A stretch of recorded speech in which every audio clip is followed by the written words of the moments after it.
Buenas, everybody. I am Cindy, and today I want to take some garden notes before the wildlings get up.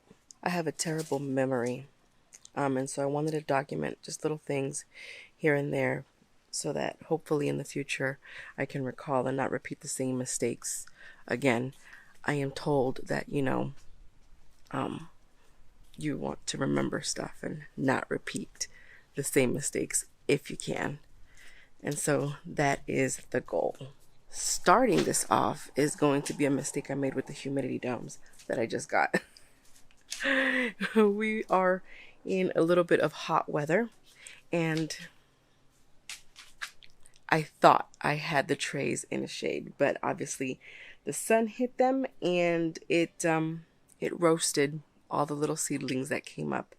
There might be a couple survivors, so I'm hoping that we might be able to salvage some, but the petunias, the marigolds, the fodder, done, gone. A better way of labeling is I need to figure this out, because what happens is that the sticking the little things in the dirt, little tags in the dirt, the baby comes around and she just yanked everything out. And what ended up happening is that we didn't know what was what, and that affected a couple of things. The first thing that affected was that what we thought was watermelon is not watermelon, and it's actually sunflower.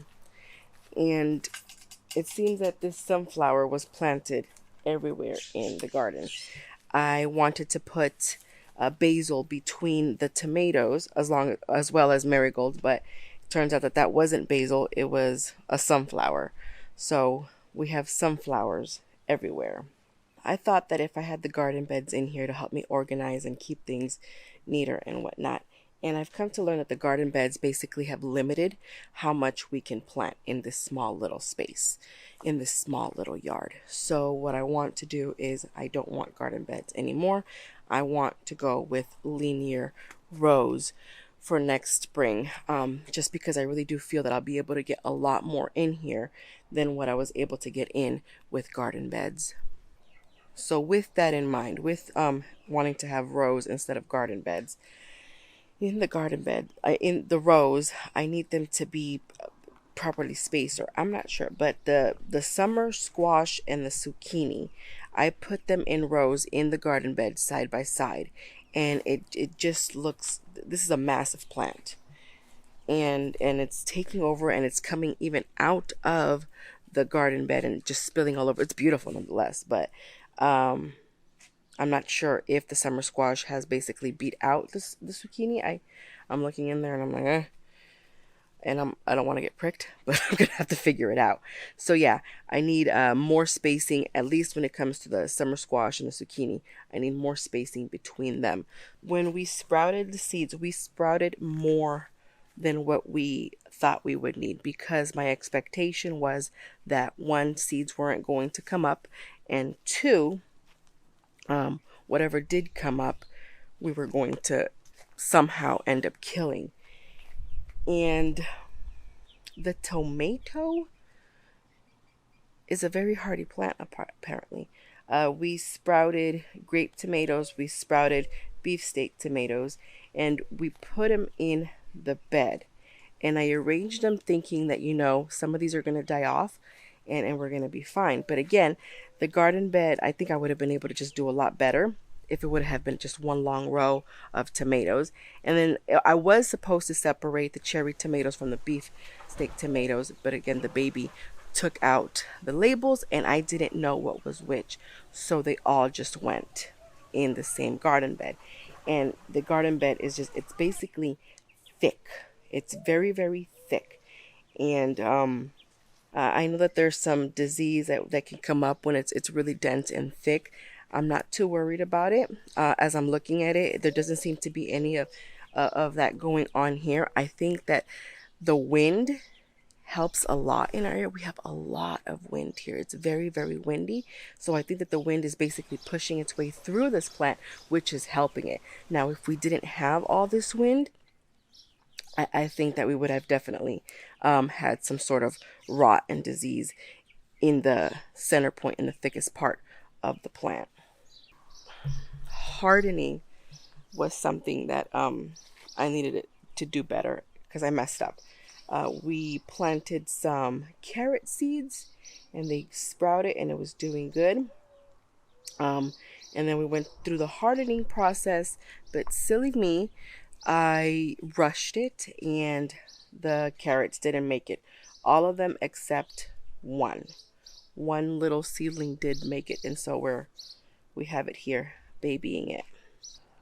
Sugar snap peas, I only planted 4 of them. 3 actually made it and yielded some fruit. Um, but we do like the sugar snap peas, so I for next time plant more sugar snap peas.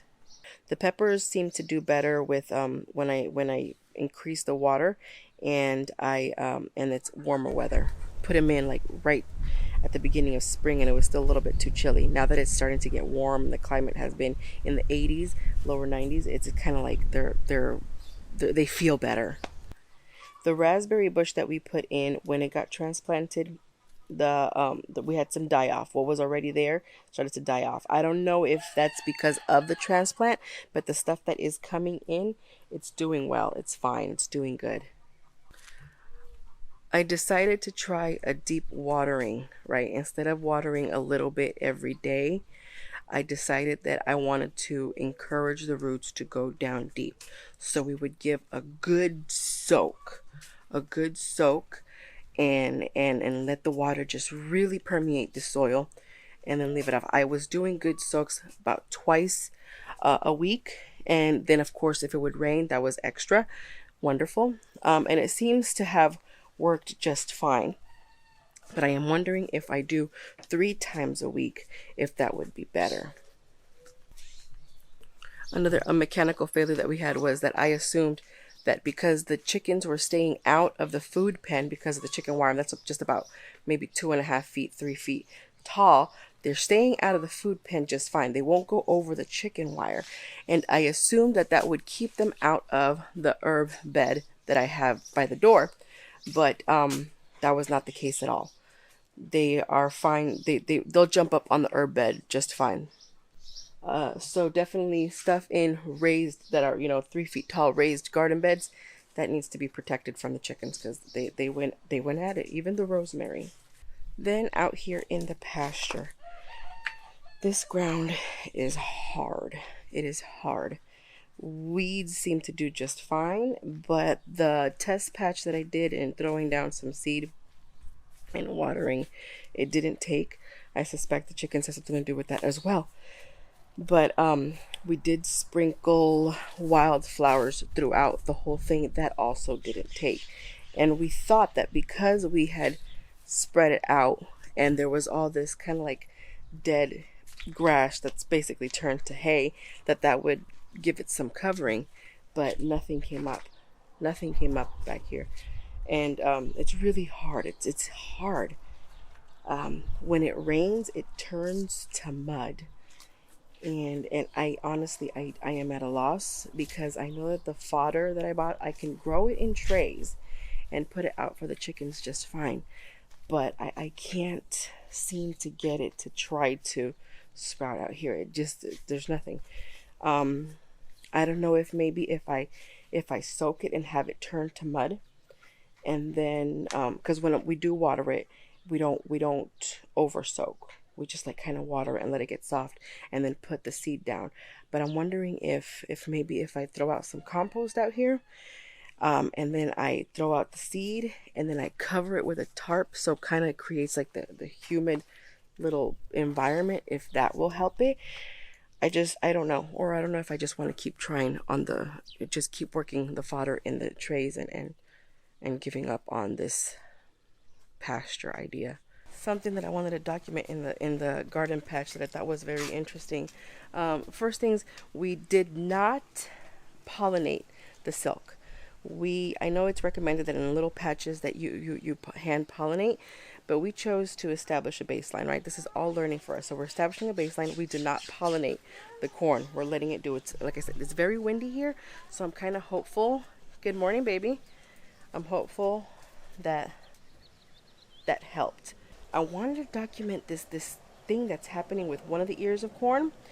It has both tassels and silk coming out of the ear, and I thought that was very interesting. And I'd like to understand why it's doing that, why it has both silk and tassels coming out of the ear. There is a huge ant problem on this property. There's an ant nest or a nest somewhere, and it's a huge ant problem.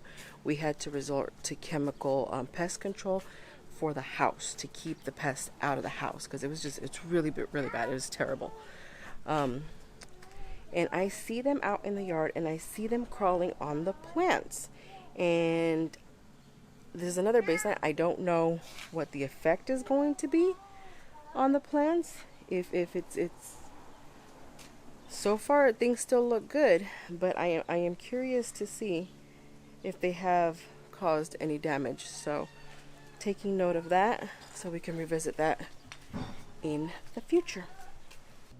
With pests in mind, when I put out the seedlings, I don't want to put them in the ground when they are too little, and pests can easily get to those leaves, because I found that the little plants get eaten up, the little leaves get eaten up, and the plant struggles. They make it, the corn made it, but it struggles with all the attack on it from the pests. So I want to wait a little bit longer for the plant to get a little bit taller before I put it in the ground. So this is the first time that we've done this. The first time that we've grown this much. We've had, little pots with like a little cherry tomato plant growing in it, and that never gave much. But this is the first time that we have, a little corn patch and this big food pen, and that we're doing, or that we are absolute beginners. And even though, there are all these little failures that I'm documenting and that I want to learn from, I am really proud. I am really happy, and I feel blessed and grateful, and I thank God for it, that we've had this much growth, right? Because like I said, we are absolute beginners. We've started with nothing. And to have this much, it's awesome, and I'm happy. I'm really happy for everything that we've learned. So, all right, guys. Thank you for coming along on my little garden notes walk. And that's it for now. God bless.